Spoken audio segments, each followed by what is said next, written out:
This is, I think, such a great exercise for exploring who do you really want to be. Listen here as George introduces his 3 questions exercise and listen for what comes up for you. Well, I want to get into some of these bigger topics, but it would not be a conversation with you without you please doing us the honor of bringing the 3 questions to this audience. Yeah. You do such a beautiful job of it, and it would be our honor to hear you talk about these 3 important questions of life planning. Great. And I will say that they've been an inspiration to me. Yeah. I go back and revisit them periodically, and it's one of the reasons that I think I was successful during this period where I had great fatigue, Yeah. because I just got passionate about that. I've got to accomplish this. So I designed these. I began to design these in the 80s. I really designed them in the 80s. Coming out, I'd gotten my certified financial planner designation. And I knew that I wanted to help my client base bring a focus first and foremost to who they most wanted to be. Too many advisors have their ladders, as they say, Yeah. on the wrong wall. Yeah. And it's like, how much money do you need? Like, as if the client knows. And the client comes up with a figure and then they go for it in some way. And they talk a little bit about the family and all this, but I want to know who they really want to be. And then I want to figure out how can we get there in the most efficient and rapid way for everybody. So I knew that the way to do this was to create a process of engagement or listening to the client where I was listening more and more to them talk about who they really wanted to be.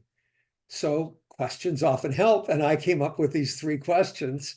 And the first of them is necessary because it's kind of winning the lottery, going to Disneyland for the first time when you're a kid. You have all the money that you need for the rest of your life. You suddenly wake up and realize this. And the question is, if you knew that, maybe you're not as rich as Elon Musk or Warren Buffett or somebody, but if you knew that you had all the money you needed for the rest of your life, how would you spend your life? How would you spend your time? What would you do? And that question is rich with all the things. It's the bucket list, Yeah. right? It's the things that we want, it's the travel that we've wanted to do. All those things come up, but a lot comes into that. And it's wonderful to kind of loosen up and see Mhm. these are the possibilities for my life. I could go in many of these different directions. I don't have all the money I need. You never know what will happen, but these are the directions I could go. How wonderful. So that's the first question. If you don't do that first question and you're an advisor, the client might be a little wary Mhm. of connecting with you because the next 2 questions are far more personal. The second question is you go to the doctor doing a normal checkup but the doctor's been doing some tests and and she surprises you with the notion with the disappointment that you have had a rare ailment and she's failed to diagnose it. And you have only 5 to 10 years left to live. A minimum of 5 years, a maximum of 10. You'll last at least 5 years, but you won't make it to the 10th. So the question is, knowing that, what would you do with your life? Right? Yeah. And I don't know how the questions have hit you. For for most people, that second question brings a lot of relationship Yeah. themes up. It may be their kids, their friendships, their family. all the different things that connect to our hearts. Yeah. Now that's not true for everybody. There are many different ways it can go, but relationship and family is huge. It's probably the number one thing that comes out of these questions.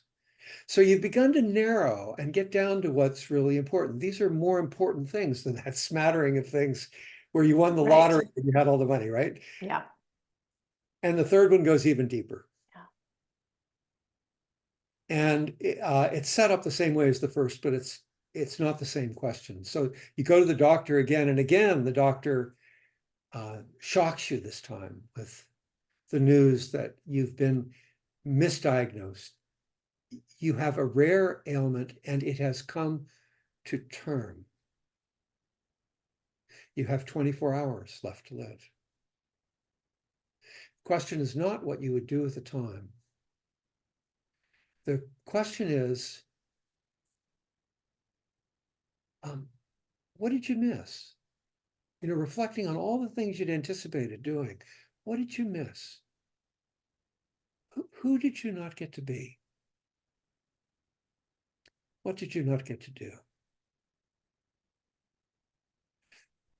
It's a tough question. Yeah, yeah, deep, it's deep. Yeah. Yeah. And it can go in multiple ways with clients.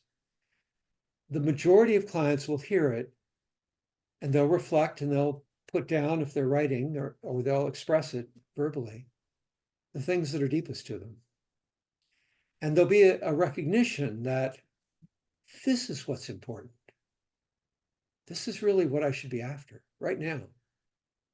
That's the way the majority will go. And then there's a smaller group that will feel a little depressed about it and won't know exactly where to go. And there, the function of the advisor is to empathize and bring their spirits up. So that's really quite profound. A very, very, very small group of people won't be able to answer it. Maybe they've just gotten a diagnosis that they're fearful about. And but for a life planner, the responses to those questions become the basis for the financial plan, because they're the life and death questions. These are the questions that if you don't deliver on them, your legacy has not been delivered into the world. You've missed being who you're meant to be. Yeah. Yeah. It's interesting. You asked how the questions land on me. I love doing these questions. I love the ideal day, ideal year. These three questions are very interesting. And for me, the first answer to the first question is I would immediately come to evoke training. Ah. And I think that it's interesting because what you said about the third question and the folks that really struggle with that, I do struggle with that question. Yeah. I find that most of the responses that come out of me are about others, are about not sitting next to my mother on her deathbed and, carrying her to the next, or not being able to be the wife that I want to be when we get old and really caring for my husband, those types of things. And so I think maybe the evoke training and getting life planned will be really helpful to me to really find out within me what that is that needs to come out, and not necessarily about how I am with others. Oh, I'm so glad to hear. Ross, as I've been thinking about this, I've been going, oh, I want to see Ross at a 5-day at the Evoke training. Yeah, So it's 4 days. on my short list. It's definitely soon. And right on, it is something, and those, you get responses that are challenging. Sometimes it's about something that's absolutely impossible, like a child has died. Yeah. And they regret not being able to live further with that child. So similarly, as you're talking about your mom and not being able to be there for her, perhaps on her deathbed, or not being able to be the spouse that you want to be, those things mean that your mom and your spouse are very significant figures in the vision of your life plan. So they become part of that life plan, maybe not the whole thing, Yeah. I suspect not at all the whole thing, but very significant part. And so, although you might not be able to be there on her deathbed if this terrible thing were to happen, you will feel so much better because you've been able to spend the time with her to give her that love and to learn from her Yeah. what she has to give as well. Yeah. Yeah. Thanks for the reflection.